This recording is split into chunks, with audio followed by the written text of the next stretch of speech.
Parte 1. Eu irei proteger meu país. O capítulo começa em contraste. Enquanto os Chapéus de Palha desfrutam da merecida festa na capital das flores, Yamato, Momonosuke e os Bainhas Vermelhas continuam sua luta contra o Almirante Touro Verde. O filho do Kaido questiona porque não pode ajudar o Shogun de Wano e só vai ter essa resposta mais à frente. Agora, o Momonosuke é arremessado com força no chão. O primeiro retentor a partir para proteger seu líder é Raizou, o Bainha Vermelha que não prometeu nada e entregou tudo em Onigashima. Ele usa um de seus pergaminhos para desferir um ataque de fogo em Ryokugyu que acaba surtindo efeito, mas não tanto assim, porque o almirante só tava brincando. Ou pelo menos ele diz que só tava brincando porque pode ser que tenha machucado mesmo no impacto, afinal é uma fraqueza natural, mas ele pode ter ali, né, recuperado a compostura muito rápido. Não dá pra acreditar em nenhuma palavra desse pateta. E o que acontece na sequência, assim como o diálogo é muito bom, o Aramaki usa uma técnica para se libertar do fogo chamado Bokarin e exclama: "Você tá contra um almirante da marinha? Você acha que eu não seria capaz de proteger uma fraqueza tão óbvia?" Não só a Mera Mera no Mi é inimiga natural da Mori Mori no Mi, todo mundo aqui já jogou Pokémon e sabe que o fogo é super efetivo contra a planta. Não tem muita discussão sobre isso. Enquanto o Ryokugyu conjura infinitas árvores, o Sabo usa seus punhos de fogo para iniciar um incêndio florestal capaz de devastar o almirante. Não? Sei lá, pô, tá maluco, nunca falei isso em toda a minha vida. Eu sempre confiei que o cara ia sim conseguir lidar muito bem com fogo, tá? Sempre confiei. Enfim, legal saber que ele tem recurso pra lidar com uma desvantagem tão clara como é o fogo, mas eu ainda boto fé, mano, que o Sabo vai lamber ele na porrada. O almirante então contra-ataca usando uma de suas raízes pra sugar os nutrientes de Raizou e deixá-lo fora de combate. Raizou está morto. Quando o Ryokugyu derrotou os já derrotados Queen e King, eu comentei que esse ramo parecia estar imbuído em haki do armamento, mas muita gente comentou que era sangue, o que também fez bastante sentido pra mim, só que pela forma que essa ponta enegrecida surgiu no ataque do Aramaki agora, me pareceu, mais uma vez, haki do armamento. E aí eu acho que o Oda deve seguir com a lógica que o Touro Verde vai ser um especialista em haki do armamento, assim como o Fujitora é um especialista no haki da observação. Os bainhas partem pra cima junto com a Shinobu, que é oficialmente parte do grupo, mas encontram uma dificuldade para superar a defesa do Ryokugyu, visto que sua produção de galhos é até mais rápida que a capacidade de corte dos bainhas. O Neko até fala: esse cara deve ter algum ponto fraco, certo? E acabam sendo capturados pelas habilidades do almirante.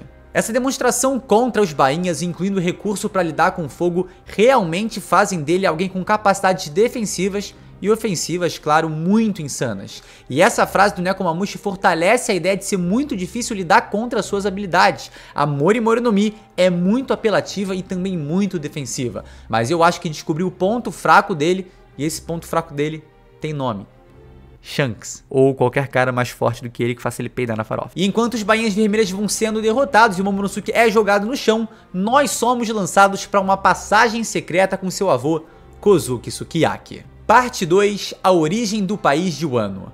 A cada passo realizado por Robin, nos aprofundamos nos mistérios de Wano, e Trafalgar Deepwater Law, que assim como nós quer descobrir a verdade desse mundo, não perderia a oportunidade de explorar esses segredos. Ao aparecer ali, a Robin fala que o Law fez bem em farejá-los, mas eu tenho certeza que ele conseguiu seguir ela através do seu perfuminho de Hana Hana no Mi.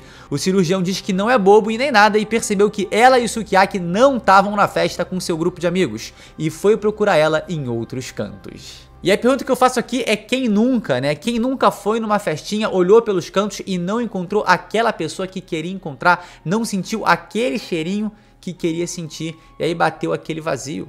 O Law ficou assim, mas a Robin é malandra. Ela fez aquela tática de ir pra um lugar mais reservado, pro cara que tem que estar atento e ir lá encontrar ela. Franky e Jinbe, que me perdoem, mas isso aqui tem muito mais do que cheirinho de apenas Hana Hana no Mi. Tem cheirinho de romance. Ah, mas o Oda disse que nunca vai ter romance em One Piece, tá bom, eu sei. O Opa, o Sukiyaki tá ali pra nos guiar através dessa passagem apresentando algumas informações. Ele diz que nunca contou ao Orochi e ao Kaido sobre esse lugar, mas Jack, que é um homem-peixe, mais especificamente um garupa gigante, descobriu e não demorou muito pros piratas das feras encontrarem o Road Poneglyph.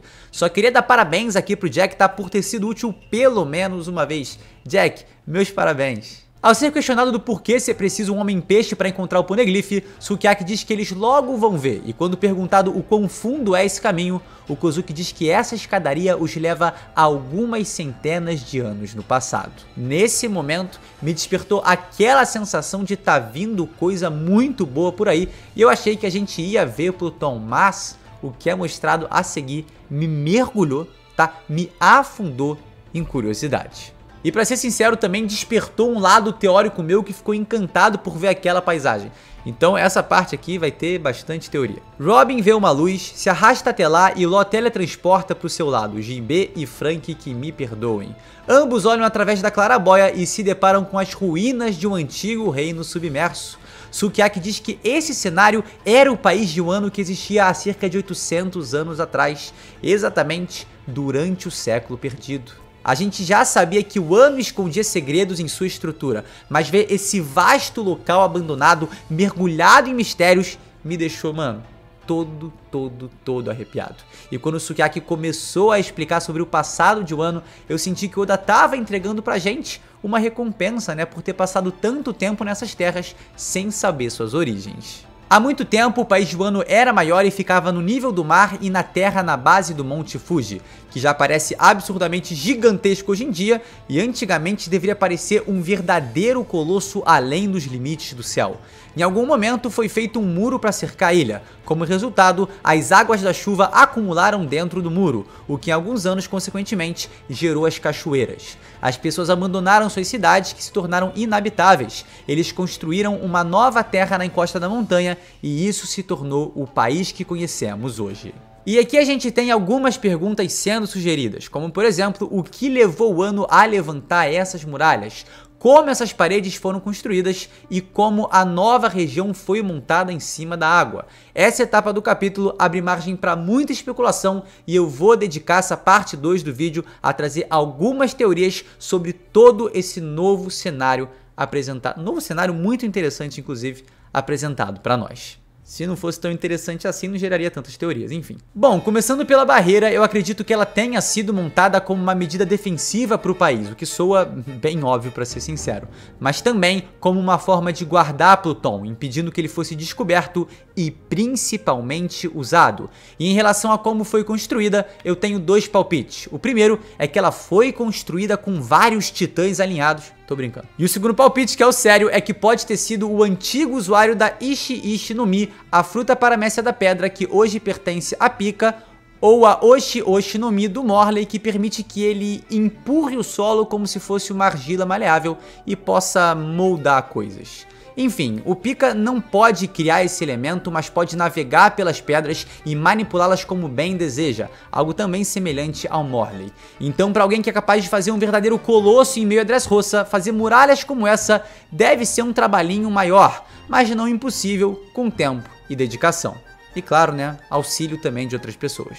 E em relação à construção do país, a gente tem mais para elaborar. A gente já desconfiava que tinha algo estranho com o Wano e que ele parecia ser um país montado, visto que todas as suas regiões apresentam climas e estações do ano próprias, como se cada peça fizesse parte de uma ilha diferente. Apesar desse mapa de visão vertical mostrar o Monte Fuji como se fosse pequeno e bem centralizado na capital das flores, a gente pode ver que esse panorama parece indicar que todas as regiões foram acopladas na estrutura desse enorme vulcão. Assim como antigamente o Wano foi fundado com base nos pés do Monte Fuji, né? Hoje o país é firmado ao redor da estrutura do monte, como se realmente fossem várias peças ali encaixadas num pilar central. E como diabos isso poderia ter sido feito, não dá para os caras pegarem um bando de areia, juntar com massinha e criar regiões com atmosferas totalmente diferentes. Então a ideia aqui é que realmente sejam partes de outras ilhas e existem duas vertentes que pra mim fazem sentido. Uma é que o antigo usuário da Uou no Mi, a fruta do dragão, tenha levantado partes da ilha e as levado até lá, assim como Kaido se mostrou capaz de fazer ao levitar Onigashima. Já que a fruta do dragão e a figura do dragão estão tão relacionadas ao Wano, é possível que sua segunda fundação tenha vindo através desse tipo de criatura. Importante a gente pontuar aqui que para os padrões de Wano, Onigashima é consideravelmente menor que as outras regiões, mas é possível que essas nuvens de fogo sejam capazes de realizar esse feito. Claro, dependendo da proficiência de seu usuário. Mas ainda tem outro detalhe interessante aqui. Yamato diz no capítulo 997 que dragões, de uma maneira bem mais ampla, podem fazer nuvens. Isso na época levantou essa questão: existiam dragões no universo de One Piece que eram capazes de conjurar nuvens como a de Kaido? Se sim, pode ser que esses dragões aí, né, a mando de, mano, sei lá quem, podem ter montado o país. Quem sabe até não foi o próprio dragão que o Ryuma matou. Enfim, aí também já comecei a entrar nos bagulho meio doido. E a outra ideia para essa construção de Wano também me parece bem legal e interessante porque casa com a timeline do país. Ors, que nasceu há aproximadamente 500 anos e morreu aos 149, era conhecido como o Puxador de Continentes, uma alcunha muito peculiar, cujo significado nunca fez muito sentido. E o Oda não costuma dar ponto sem nó, pode ser que ele ou até alguns outros gigantes ancestrais tenham montado o Ano, de alguma forma que só eles saberiam fazer, né? Inclusive, a importância dessa raça para o país poderia justificar por que os Numbers terem sido apresentados nesse arco. Criaturas que são gigantes ancestrais artificiais, mas não tiveram grande relevância para o plot e nenhum verdadeiro significado para estar ali. Seria o Oda querendo dizer algo, dar pista de algo, indicar alguma coisa? O legal dessa hipótese do Ors e os gigantes ancestrais é que para a água da chuva chegar no nível atual deve ter demorado alguns séculos. Só então eles poderiam começar a reconstruir as cidades. E se por acaso esses anos até o ano transbordar foram mais ou menos ali 400 ou 500, casa perfeitamente com a época em que Ors esteve vivo. E não só isso, 400 anos atrás também é exatamente o período que Ryuma esteve vivo, assim como confirmado na One Piece Magazine volume 6. E aqui tem um ponto bem interessante. O Ors nasceu num lugar chamado a Terra de Gelo, que é simplesmente um lugar com neve e com gelo. E o cadáver de Ryuma veio de Ringo, que é parte, provavelmente, de uma ilha de inverno. Seria muita viagem pensar que talvez essa parte de Wano, Ringo, seja originalmente da terra de onde o Ors veio. O que me instiga esse pensamento é que, além do Ors e do Ryuma serem os dois principais zumbis do Moria, a primeira menção de Wano foi no capítulo 450, exatamente em Thriller Bark, onde tivemos a apresentação desses dois personagens como se eles estivessem conectados de alguma forma, além de serem só dois zumbis do exército de um Chichibukai. Eu ainda vejo algo sendo construído pro Ors porque tiveram os Numbers, ele é uma criatura muito única, sua alcunha é puxador de continentes e seu passado ainda é um grande mistério. E tudo isso pode estar relacionado à criação de Wano. Então eu acho que em breve, nesse pós-arco, a gente pode ouvir mais do personagem, que mesmo após 15 anos desde sua primeira aparição, nunca teve seu verdadeiro propósito revelado. E é doido pensar como os arcos de One Piece futuramente vão ter que ser analisados com muito mais calma e uma visão muito mais ampla do que apenas por si só, porque a gente nota como Skypiea e Thriller Bark, que eram arcos bem subestimados, estão tendo uma relevância bem maior agora e podem mudar o destino da obra, assim como servir de base para futuros acontecimentos, então talvez seja a hora de dar uma relida neles. E ainda sobre todo esse mistério do país submerso da antiga Wano, eu sinto que agora é hora de levantar uma teoria que eu tenho carregado comigo por um bom tempo e que talvez vai receber um vídeo exclusivo só pra ela, pra trazer a ideia completa com mais tempo pra embasar melhor.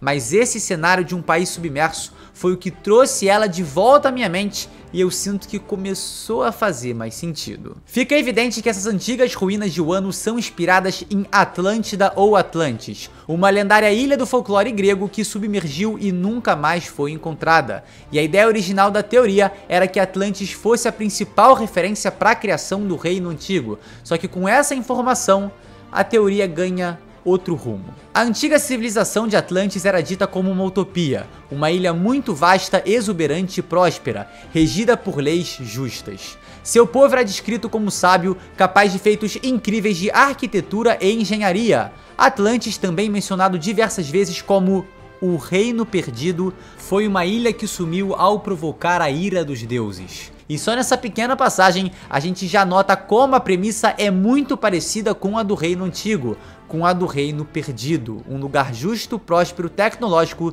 e que sumiu ao provocar a ira dos deuses. O Reino Perdido parece inspirado em Atlantis, um lugar que milhares de pessoas navegaram pelo mar buscando, mas ninguém foi capaz de encontrar. E com a revelação nesse capítulo, a ideia é que o antigo reino de Wano seja, na verdade, o Reino Antigo. Como ficou claro, Atlantis parece a inspiração para a criação do Reino Antigo, mas como a gente pode ver nesse capítulo, também é a principal referência para conceber a antiga Wano, e isso é só coincidência ou realmente os dois são o mesmo lugar? A Big Mom chegou a dizer que parte do One Piece também está em Wano, estaria ela se referindo a Pluton ou a história do próprio lugar. Kaido já deixou claro milhões de vezes que o Wano é um local muito especial e existia um motivo maior para ele estar ali. Seria a arma ancestral ou algo mais que o Jack descobriu através das ruínas daquele lugar. Ou talvez o próprio Yonkou já soubesse, descoberto no seu passado, visto que ele conhece vários segredos do mundo. Através de alguns questionamentos, a gente consegue relacionar o Wano ainda mais com o Reino Antigo. Os poneglyphs foram criados para espalhar a verdade do século perdido e a história desse grande reino. E visto que eles eram altamente tecnológicos, não faz sentido que eles próprios tenham sido os criadores dessas pedras? Pois é, quem fez isso foi Wano. Então será que a família real do Reino Antigo eram os Kozuki? Será que o Reino Antigo era Wano? Será que Joy Boy não era um membro desse clã, até mesmo um dos antigos Shoguns de Wano, e por isso que essa família é tão importante desde séculos atrás? Momonosuke é capaz de se comunicar diretamente com Zunisha, um companheiro de Joy Boy durante o século perdido, e é o único capaz de comandá-lo. Será que não teria alguma relação mais forte com ele ser um Kozuki assim como o antigo Joy Boy e por isso ele ser capaz de realizar esse feito de comandar essa criatura milenar? Talvez fazendo aí um paralelo com a Shira Hoshi, que é de uma linhagem real, mas é a única a despertar um poder tão especial dentro dos últimos 800 anos. E será que essa possível conexão de Wano com o Reino Antigo não seja o que fez Momonosuke reconhecer sua importância fundamental para esse mundo após ler o Diário de Oden? Ele repete várias vezes que não pode morrer, que tem um papel a cumprir. Será que Luffy despertou em Wano por ser o reino onde o antigo Joy Boy vivia? E mais, se essas enormes barreiras foram levantadas para proteger o país, quer dizer que ele realmente era valioso e muito visado. Mas de quem será que eles estavam se defendendo? Talvez de uma aliança de 20 reinos que mais tarde foi ser conhecida como governo mundial? Bom, ficam aí esses questionamentos que provocam essa ideia maluca que eu tive de que o antigo país de Wano em seus tempos áureos era conhecido como Grande Reino. A origem dos poneglyphs, a importância dos Kozuki, a relação de Momonosuke, Zunisha e Joy Boy, a inspiração de ambos os reinos em Atlantis e os segredos que ainda permanecem, ocultos ali, mergulhados em Wano, parecem fortalecer ou de certa forma contribuir com essa ideia. E claro, meu querido, eu quero saber o que você achou dessa viagem a 20.000 léguas submarinas. Mergulhei fundo demais, achei que era uma zona abissal que tinha muita coisa, mas era uma piscina de criança e eu bati com a cabeça no fundo? Quero muito saber a opinião de vocês sobre essa possibilidade que eu levantei agora, porque eu sempre pensei que Laugh Tale, poderia ser o reino antigo e tudo mais, sem mistério, tá tudo certo. Só que ao mesmo tempo, Oda pode fugir dessa cartilha e surpreender a gente. Bom, depois dessa grande especulação, seguimos então com o grupo chegando no final da escadaria onde adentram uma sala que dá acesso ao Road Poneglyph. Agora, falta apenas mais um para eles chegarem a Laugh Tale, e isso me deixou encucado. Porque ao ver esse Poneglyph eu tive outro insight. Essa parte do capítulo realmente fez a minha cachola despertar. Será que o Road Poneglyph final tá em Marejoa? Eu sei que eu tô muito mais teorista do que o normal e que isso provavelmente vai fazer o vídeo ser bem maior do que um review normalmente é, mas vê se esse raciocínio não faz sentido. Um Road Poneglyph estava em Zou com os Minks, aliados do Reino Antigo. Outro Road Poneglyph estava no Reino Gyojin com os Tritões, aliados do Reino Antigo. O outro estava com os próprios Kozuki, aliados do Reino Antigo, ou até mesmo o próprio Reino Antigo, e seguindo essa lógica, o outro deveria estar com outra raça diferente que tivesse um vínculo forte com o Reino Antigo. O país de Wano foi oprimido, os Minks foram oprimidos, os Tritões foram oprimidos, e o meu palpite é que o último Road Poneglyph tenha sido entregue aos Lunários há séculos atrás. O primeiro ponto é que essa raça foi dizimada pelo governo mundial há séculos, e se eles eram inimigos dessa instituição, não é difícil concluir que eram aliados do Reino Antigo. E o que contribui com isso, é o próprio King, o último sobrevivente dos Lunários, que espera o retorno de Joy Boy desde bem pequenininho, como se isso fosse um propósito de sua raça. Assim como os Minks são absurdamente fiéis aos Kozuki e aguardam o amanhecer. E se King espera o retorno de Joy Boy como se fosse uma espécie de salvador, tanto que grande parte da vida dele é dedicada ao Kaido acreditando que poderia ser essa figura, faz sentido que os Lunários tenham sido parceiros do reino antigo. Então 800 anos atrás, tá, eles teriam recebido um Road Poneglyph ali bonitinho pra ficar sob responsabilidade deles. Só que claro, eles não contavam com a invasão do governo mundial em suas terras alguns anos ou séculos depois. O local onde eles foram escorraçados é o que hoje conhecemos como a Terra Sagrada de Marejoa, onde Musamá reina sobre o mundo. Minha ideia é que nessa invasão, há tantos e tantos anos atrás, o governo mundial tenha colocado suas garras no último Road Poneglyph. E como Oda recentemente disse que o One Piece vai acabar assim que o Luffy encontrar o tesouro, faz sentido que primeiro eles tenham que passar por Marejoa, onde vão ter um confronto contra o governo mundial, conseguir o último Road Poneglyph e aí partir para Laugh Tale, realizar o sonho de Luffy. Acho plausível tanto pelo passado do reino antigo e suas raças aliadas a qual eles confiaram os Road Poneglyph, como também pelo futuro que o Luffy ainda precisa percorrer. Fim da sessão de teorias. Beleza, continuando, Sukiyaki diz que bem abaixo da sala em que eles estão agora está a arma ancestral Pluton. No entanto, ele nunca viu e não pode mostrar ela pro Law e pra Robin. E diz algo curioso. Para remover Pluton, as paredes devem ser derrubadas. Em outras palavras, abrir as fronteiras é destruir as paredes defensivas desse país. E libertaríamos uma das armas ancestrais. Então, com permissão do Kozuki Sukiyaki, queria colocar esse takezinho aqui do meu review do capítulo 1053. Pluton vai ter alguma coisa a ver com a estrutura bizarra do país de Wano, talvez escondida no seu subterrâneo? Será que abrir as fronteiras de Wano é como libertar Pluton, tirar o barco da garagem? Incrível como esse capítulo traz várias respostas que levantam muitas... Eu falei que era tirar o barracão da garagem, eu falei pra vocês que era tirar o barracão da garagem e vocês não quiseram me ouvir, tá? Até sofri bullying de um cara, lembro bem, de um cara falando que eu achava que Pluton era uma Fiorino.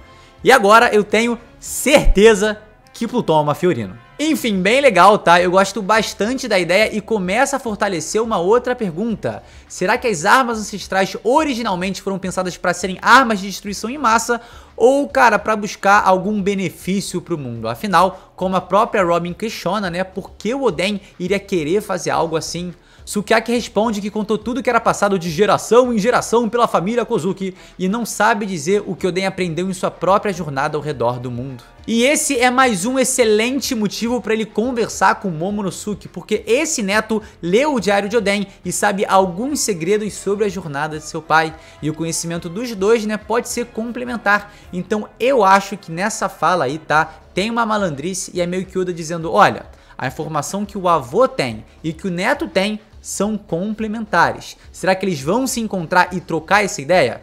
Eu acho que seria muito importante. E em relação a Robin descobrir sobre as intenções de Oden, o Yamato pode acabar contando tudo pra ela assim que ele entrar no bando. Apesar, né, que se for depender das pessoas conversando no bando pra descobrir mistérios de One Piece, mano, a obra não sai nem no primeiro capítulo, porque ninguém abre a boca ali. E pra fechar essa segunda parte do vídeo, eu tô com uma sensação estranha de que o Caribou vai tá de butuca ouvindo toda essa conversa. E ao final do arco, esse ser desprezível vai saber sobre o paradeiro de duas armas ancestrais.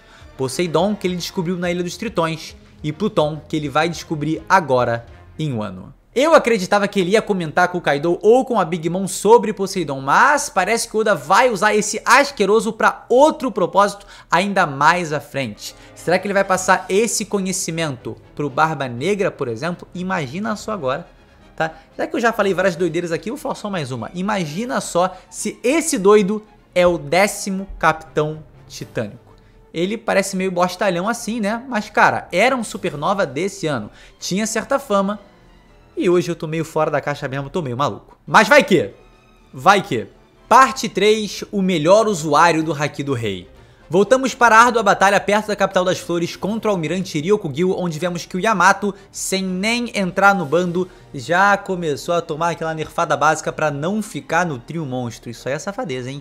Mas o Momo pediu para não lutar também, então não dá para saber ao certo se ele poderia estar lutando, poderia estar se desviando dos caules, ou ficou só lá, mano, plantadão, sem fazer nada. Plantadão. Incrível, hoje eu tô inspirado. O almirante tá cheio de papo torto, falando que o Kaido era quem mantinha o equilíbrio nesse país, que blá blá blá, e que não iria com Yonkou pro... um bando de groselha. tá? E curiosamente, esse é o mesmo pensamento que aflige o Momonosuke, que Kaido defendia o país e agora, sem ele, o país não vai ter a capacidade de se autoproteger. Ele não quer prender ninguém que ele gosta ali, ele sabe que se o país de Wano não puder lutar por si próprio, o Yamato vai ficar para trás para defendê-lo, enquanto seu sonho, na verdade, é seguir uma aventura pelo mar. A gente nota mais uma vez algo muito interessante, que é como esses dois personagens são uma bifurcação dos desejos de Oden. Yamato representando a sua vontade de viver uma vida pelo mar e Momonosuke representando sua responsabilidade e propósito de defender o país de Wano. Por isso Momo nega ajuda, ele precisa provar pra si mesmo e depois pro país que o Wano é capaz de se sustentar sozinho. É imperativo provar que aqueles que ficarão nesse país podem repelir qualquer invasor sozinhos. Se ainda dependermos de pessoas que irão partir, como podemos encarar o futuro e dizer que o país de Wano está protegido pela gente? E é isso, essa passagem é um indicativo enorme de que o Yamato vai realmente entrar no bando. Ele passou a vida inteira acorrentado, mas agora já não tem as amarras físicas que o prendem no país, e Momonosuke tá fazendo questão de também libertar suas amarras emocionais para que o filho do Kaido possa viver a vida que sempre sonhou. Pô, o Momo tá muito maduro, né? Não tô perdendo a linha. O bostão do Aramaki continua falando um bando de groselha que vai arrancar fora a cabeça de Luffy e mais um compilado de doideira até o Momonosuke lançar um Bottle Breath muito poderoso que atravessa o corpo do almirante, que fica, cara, claramente afetado após receber o golpe. E vamos ser sinceros aqui, o Momonosuke é muito habilidoso na arte do plot convenience. É o famoso, mano, aperta, aperta, aperta, que solta. O maluco tá desesperado, se borrando com medo, vai lá e conjura nuvens de fogo pra sustentar o Nigashima. O rapaz tá todo arregado na frente de um almirante, mas solta um Bottle Breath insano arregaçando o maluco. Sem sacanagem, tá? O que o peso da responsabilidade não faz com uma pessoa. Tem situações que a gente só descobre que a gente consegue realmente lidar quando é obrigado a enfrentá-la. Então o Momo sente muito, né, esse peso da responsabilidade que o espreme pra caramba até libertar, até liberar os seus poderes. Mas obviamente, tá, apesar dessa construção aí de responsabilidade e tal, e saber lidar, não deixa de ser uma convenienciazinha safada. O Touro Verde, o mais otário dos almirantes de longe, né, fica de pista e os bainhas se soltam de seus ramos. Quando eles estão tentando entender como o Momo fez isso, né, e o Aramaki tá de cara, Momonosuke solta mais um rajadão de labareda insana que dessa vez, ao invés de atravessar, vai incinerando o corpo lenhoso do almirante, que escapa do ataque ao brotar como uma pequena plantinha atrás de sua casca incendiada. E que potencial do Momo, hein? Filho de Kozuki Oden, que agora possui as habilidades de Kaido e pupilo do homem mais poderoso do mundo, Roronoa Zoro. Óbvio, o almirante fica revoltadíssimo porque tá sendo feito de otário e quando acha que tá abalando com uma nova frase de efeito, tá sendo feito de otário de novo. Aí ele se transforma novamente, mano, preparado pra solar geral, pra enfiar uma raiz na boca do Momonosuke e sair pelo fundo dele, mas um enorme relâmpago negro surge do mar e atravessa as terras de Wano até atingir diretamente Aramaki. O almirante fica paralisado e grita de dor numa posição extremamente patética e vulnerável, simplesmente jogando no lixo toda a dignidade de sua patente. Ryokugyu reconhece esse poder como o haki do rei avassalador e sente que, ou ouve talvez, que são os piratas do Ruivo. Somos direcionados para o Red Force, onde vemos Shanks exalando seu haki do rei com uma intensidade monstruosa nunca antes vista. A tela do meu computador rachou quando eu li esse momento. Mas apesar de direcionar esse poder no almirante, os resquícios desse Haoshoku ainda são capazes de desmaiar os novatos de seu bando, que não devem ser tão novatos assim, que não devem ser pouca coisa. Eu lancei um vídeo na quarta-feira falando sobre o Shanks ser o maior usuário de haki do rei na obra, algo que eu imagino que muita gente já concordava, e também comentei sobre as variações de haki que eu imagino que o Ruivo poderia usar, e tudo que eu falei lá, apesar de na minha perspectiva eu ter jogado bem pro alto, simplesmente não se compara ao que o Shanks fez nesse capítulo. O cara lançou um haki do rei quilométrico, algo que eu não esperava de forma alguma. Achei que ele ia ter mais alcance ali com o haki do armamento, um haki do rei mais focalizado, explosivos, caramba, mas cara, isso é simplesmente insano. Um haki do rei quilométrico com a capacidade de destruir, mano, montar um apartamento inteiro na mente de um almirante. Inacreditável E essa talvez é a primeira vez, o primeiro momento que a gente tem uma pequena noção da força do Shanks. Tô todo arrepiado em pensar nesse homem. O Ruivo basicamente derrotou o Touro Verde a quilômetros de distância sem precisar levantar um dedo. Esse é o pirata que a gente tanto esperou ver em ação e que em apenas uma página mostra o potencial enorme dos seus poderes. E não só isso, porque o Oda dá ênfase no Haki do Rei absurdo do Ruivo e nesse feito incrível, mas oculto ali sem ter nenhuma menção, tem outra habilidade do Shanks se mostrando num patamar muito avançado. O seu surreal Haki da observação. O Ruivo diz que o Aramaki é um covarde, que ir atrás dessas mudas que acabaram de mudar a história dos piratas é completamente errado. Essa frase, além de denotar a moralidade do Shanks, se somada à pressão do seu Haki do Rei, só mostra como o Ruivo estava enxergando o cenário a quilômetros de distância, exatamente como estava ocorrendo. Então, mesmo longe pra caramba, ele sabia o que estava acontecendo, quem estava envolvido, quais eram as intenções e foi capaz de interferir, mais uma vez, sem levantar um dedo sequer. E ainda me deu a impressão, além de ter todo esse controle do Haki da observação e entender completamente o ambiente, de que ele conseguiu ouvir as palavras do Ryokugyu e fazer até o Almirante entender a mensagem que ele queria passar. O Almirante estava entendendo o que o Shanks estava dizendo. Como se através do próprio Haki ele conseguisse transmitir uma mensagem ou algo do gênero. Assim que o Shanks estrondou o Aramaki com o Haki, o Almirante diz: "Piratas do Ruivo, vocês estão aqui também?"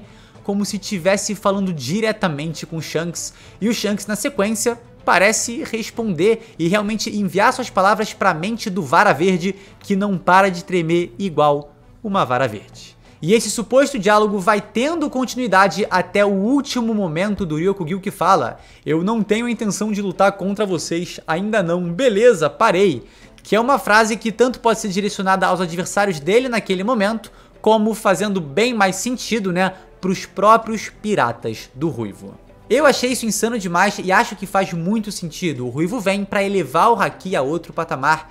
E se bobear, tá? Esse aí é meio que o Haki do Rei da observação. Assim como existe o Haki do Rei do armamento, por assim dizer, que reveste o corpo do usuário, pode ter uma variação do Haoshoku especializada em comunicação que tem a ver ali com o Haki da observação. Já vi muita gente comentando sobre isso aí.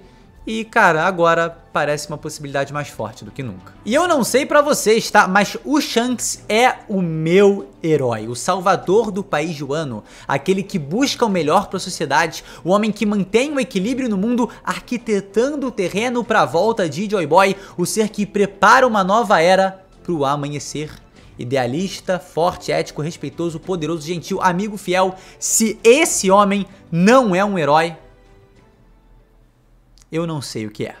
Nunca critiquei, nunca critiquei o Ruivo, graças a Deus, o nosso herói. Shanks, eu te amo, cara, pelo amor de Deus. E eu achei isso aqui muito curioso de verdade. Eu acho que para mostrar um lado mais benevolente do Shanks e expor mais a moralidade do Ruivo, trazendo profundidade aos seus reais pensamentos, Oda fez questão de mostrar que com esse ataque fulminante contra o Ryokugyu, ele tá protegendo duas crianças que conheceu em sua vida, e lembra de momentos em que elas estavam chorando vulneráveis. O Luffy, após querer se mostrar homem suficiente, cortando a própria cara, e o Momonosuke ferido com o Oden paizão do caramba rindo atrás. A Hiyori também aparece com a Toki em seus pensamentos, e temos a silhueta que todo mundo percebeu, que é a da Uta. E que curioso, né? Que momento oportuno pra canonizar a personagem.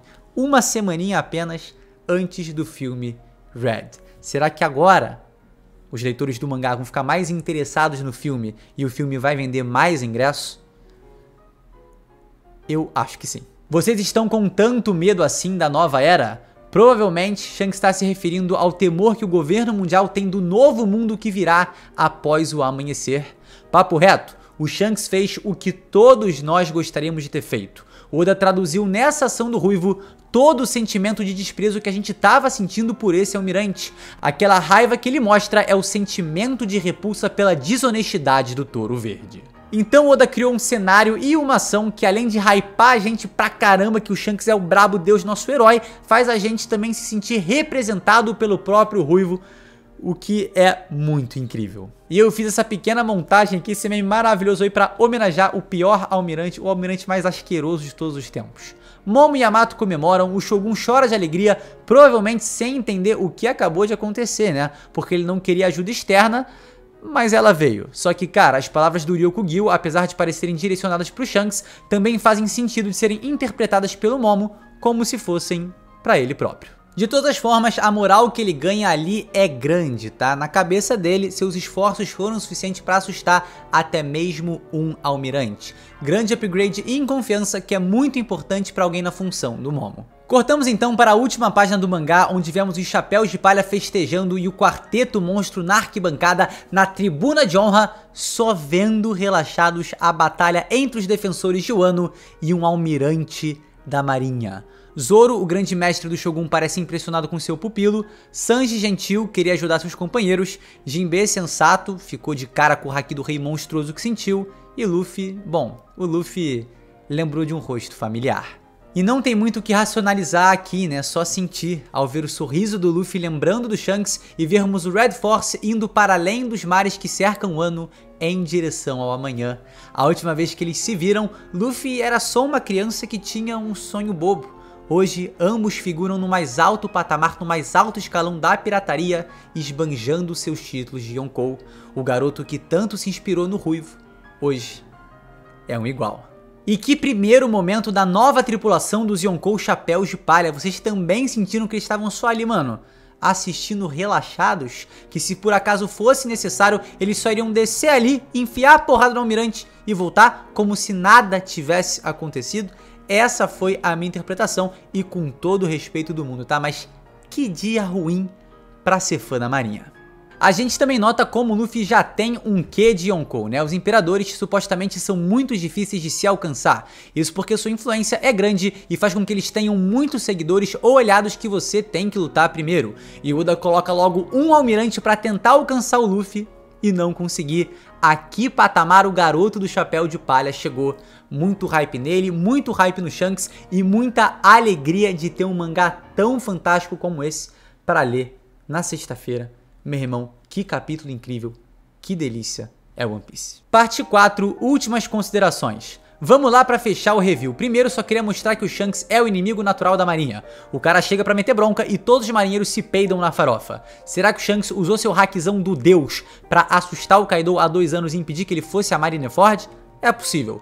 Momonosuke é o novo dragão que comanda Wano e vai ser um dragão muito melhor que o antigo. Ele é o dragão que liberta o país, enquanto Kaido é o dragão que o limitava. Ryokugyu é o almirante mais virgão. Ai, se o Kaido tivesse aqui eu não ia atacar. Ah, poxa, o Ruivo veio, eu vou pra casa comer mingau que a minha mãe fez no jantar. Enquanto Kizaru meteu um. Qual é, o Sakazuki? Tu quer que eu vá lá solar 2 Yonkou num território desconhecido que a gente não tem a menor ideia da força militar e bélica? Pois é, o Ryokugyu, cara, foi consagrado, tá aí com a coroa, é o prêmio bosta de almirante do ano, do século, de todo One Piece. Shanks é o Yonkou lendário, maravilhoso, nosso herói, todo mundo ama e todo mundo tem que amar, mesmo quem é contra o Shanks, mano, é contra o progresso da humanidade, tá? E o Luffy, cara, simplesmente maravilhoso, ver o Quarteto Monstro ali só observando, só olhando, foi mágico. O Momonosuke tá evoluindo, o Yamato vai entrar no bando, o resto tá festejando. Esse mangá foi realmente um espetáculo. E pra fechar, notei a ausência de Eustace Kid nesse capítulo e eu acredito que é por um motivo muito especial. Eu tenho certeza, tá? Porque ele é visionário, que ele tá mais abaixo até do que o Sukiyaki, a Robin e o Law escondido na sala quase inalcançável onde fica Pluton. Porque depois de sentir o haki do rei do Shanks, ele já começou a tremer na base e já pensou, meu irmão, ele tá vindo buscar o meu outro braço. E aí ele precisou se esconder no lugar mais oculto de todos do país e chegou lá em Pluton e tá lá enfiado num quarto, no deck do navio, ou sei lá o que quer que seja isso. O maluco só tá peidado, arregaçado, com medo ao ter sentido ali a presença, o haki monstruoso de Shanks, o Ruivo. Se bobear, o Kid correu tanto de medo que já chegou em Laugh Tale. E se você chegou até esse momento, tá? Por favor, não esquece de deixar aquele like e se inscrever no canal se você ainda não é inscrito, porque esse foi o review do capítulo 1055 de One Piece, e eu acho que devido às teorias que eu coloquei aqui, o maior review da história do canal. Tô bem cansado, queria deixar um agradecimento especial também ao querido Alan, que vai me ajudar a editar esse vídeo. Mano, você é brabo demais. E é isso, tá? Cara, muita coisa, muita especulação. O Shanks é fantástico. Eu já deixei claro aqui no decorrer do review como esse capítulo foi sensacional. Então eu tenho a agradecer a você que me acompanhou até agora. Vamos editar aqui que vai ter muita coisa para ser editada. Vamos trabalhar em cima dele para lançar o quanto antes para você aproveitar ainda mais o capítulo 1055. No mais, a gente se vê num próximo vídeo. É isso, galera. Valeu! Papo reto mesmo. Eu tô me sentindo... Agora que eu terminei de gravar, bateu uma exaustão. Que